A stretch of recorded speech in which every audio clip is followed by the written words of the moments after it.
Um, Hi. Um, about a little over a year ago, I made a video. Um, it was my first YouTube video. And I had joined a group for widowers. I'm still a part of that group. I don't post in it as much, but um, I said in that video at the time that that video wasn't about how my partner died, and that at some point I would make another video on that subject. I never did, and it just occurred to me why. Um, I haven't really been able to get it out, to say what happened that day. I've got bits and pieces out, but I've never actually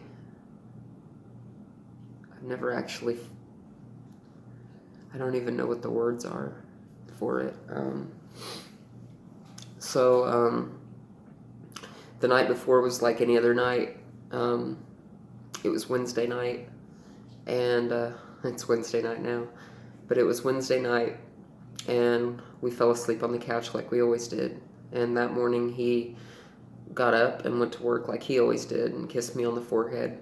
And I actually woke up and texted him around 4 a.m. and asked him if he left me any cigarettes because I couldn't find them. And he had. They were on the counter. And I told him I was going to lay back down and that I loved him. And I had been sick recently. I had the stomach flu. And I was feeling a little better. He was going to go by the store and get me something that I like to eat. Later that morning, I was in the bathroom and the phone rang, and it was his cell phone. But it wasn't him. It was a lady identifying herself as an employee of Walmart Neighborhood Market. Um, Asked if I was Bill, and told me that he collapsed. And as soon as I heard her voice, I knew something was wrong, even before she said anything, because it was his phone. Well, while we were on the phone, he came to, and I started talking to him, and he said nothing hurt. He said his shoulder hurt, but he fell on his shoulder, and he said his eyes were blurry, and we talked for a while, and they were waiting on the ambulance, and he had both sets of keys, and I couldn't get to him. I called a taxi, but it took forever, and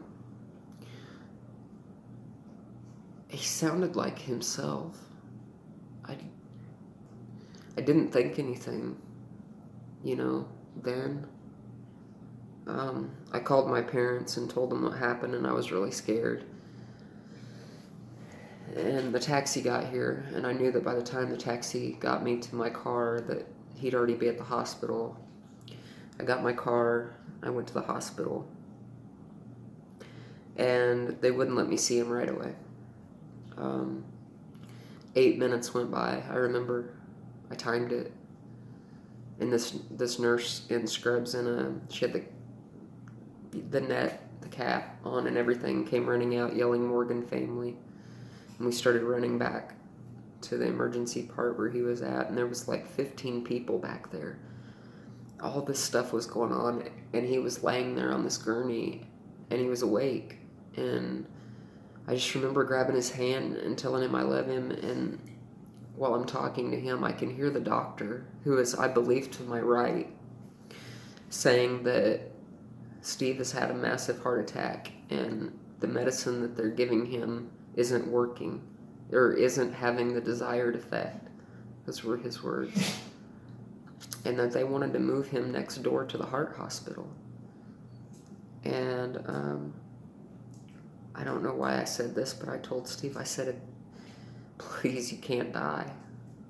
And he started shaking his head, saying, it's not time, over and over again. So I held his hand and I kissed his forehead, and I told him that I loved him. And he told me that he loved me. And I had to get out of their way. They wouldn't let me ride with him, so I had to go behind him. It was just next door. And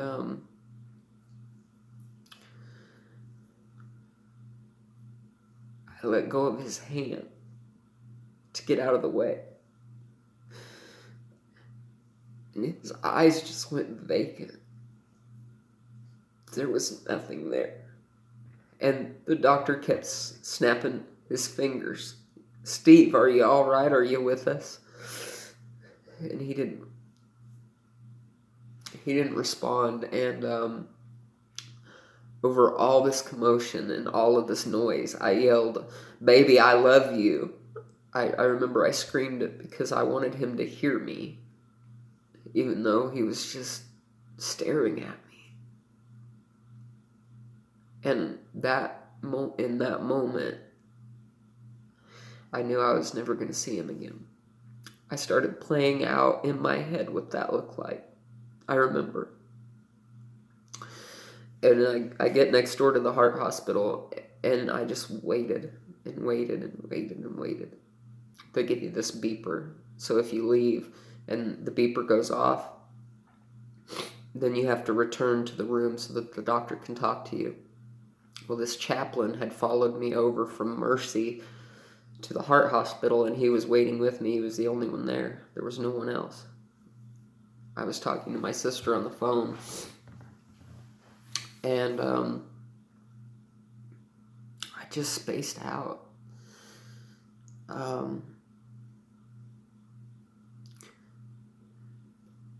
The beeper went off, and it was another 50 minutes before the doctor actually did come talk to me.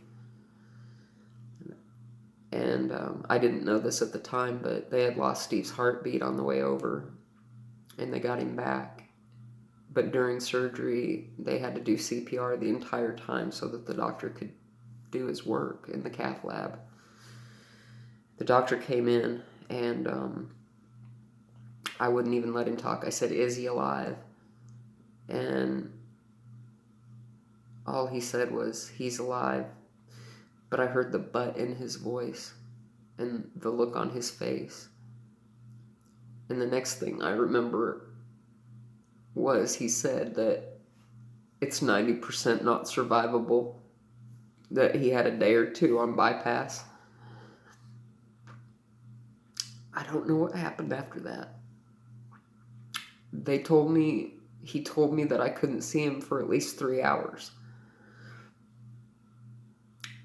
I don't know what happened after that. The next thing I remember, I was at Walmart. I don't even know how I got there. And I was telling the lady at customer service what happened. And I asked for the things that he purchased because our dogs hadn't been fed. One of the things he went to go buy was dog food. And I do remember going home and I fed the dogs. And I kept thinking in my head, what does that look like? What does it look like without him? Because at that point I knew it was going to happen. I knew. I already knew. And I changed clothes and I fed the dogs. And I headed back to the hospital. And I was almost there and I got a phone call. And it was on the Bluetooth of my car, and it was Chris, somebody that he worked with.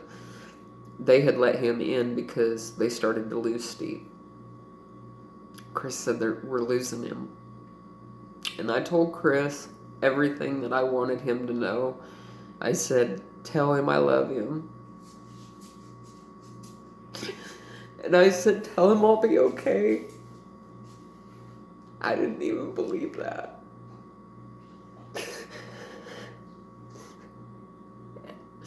And I ran this red light to get around this car.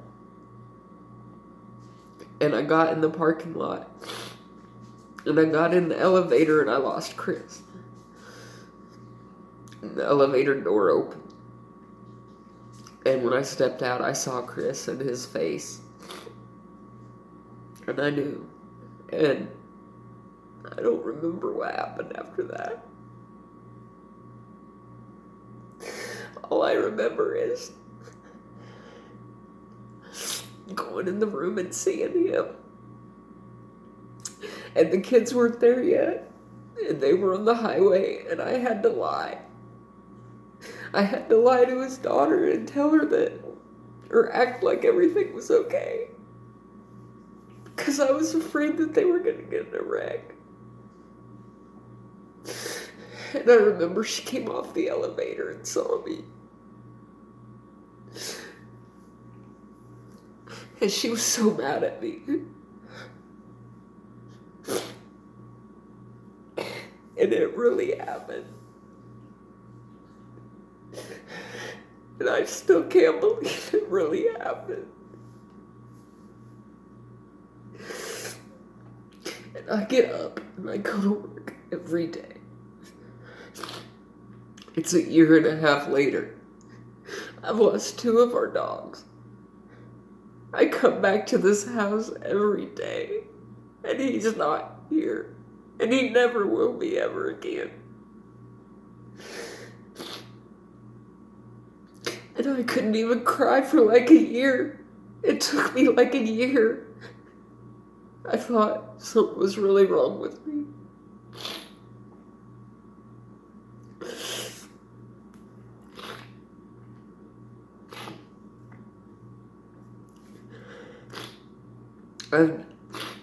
I've never let myself really feel it. After it happened, I just started to survive, and I listened to what people told me, and they're well-meaning people, but they didn't know shit. They didn't know shit. And then they all went away. And their lives went back to normal. And mine never did. And I don't know if I could do this. I just don't know.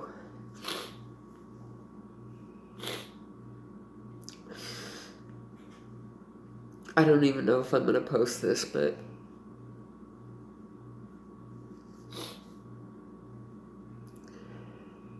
I started thinking about it when I got home. But I'd never really made myself say it all out loud. It was always in my head. And if it's in my head, then it's never quite real. Even though it is real. I guess that's what I do.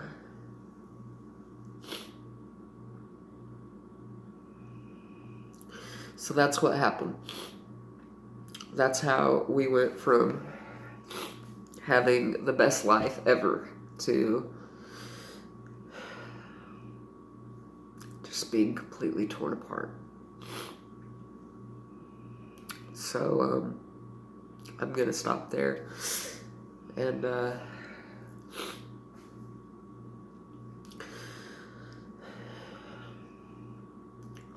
maybe I'll sleep a little better having said everything out loud. I'll let you know.